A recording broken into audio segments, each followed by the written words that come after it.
السلام عليكم ورحمة الله وبركاته. إحنا هنكمّل هنا باقي التجليس التورت اللي كنا عاملين الإسبونج، هاسيب لكم اللينك في صندوق الوصف. هنا البيضة، شايفين الديسك بتاع الإسبونج خفيف وبيتكسّر يعني من أقل لمسة، بس إحنا طبعًا هنداري كل دوّة، وحطيت هنا كريمة وكريسبي، وحطيت الطبقة الرابعة وقفّلتها برضك من غير ما احط لها اي سيرب، وهاعملها بالسكرابر عشان خاطر اخليها ملساء. هنعملها بشكل حلو جدا وشكلها طعم كده وكيوتة خالص.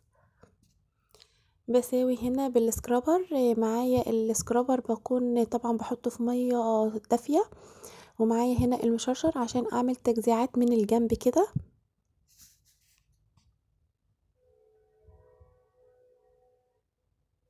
وبعدين هعمل من فوق اي تجزيعة بسيطة كده.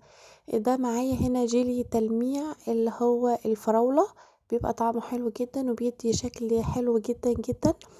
انا بعمل على طرف التورتاية كده علشان يعمل معايا دريبات هينزل على التجزيع اللي احنا عملناه. وهنا المانجا، ده برضك جيلي تلميع مانجا، هعمله على طرف التورتاية واهز بالراحة خالص علشان خاطر تنزل دريبات. هحدد بقى كده بسكينة او اي حاجة النصين بتوع التورتاية. ومعايا مانجا متقطعة، مانجا فريش خالص، مش من الفريزر اقصد يعني، علشان خاطر ما تعملش مية على التورتاية. وبوزع بالمعلقة بالشكل دوت في الفراغات كلها.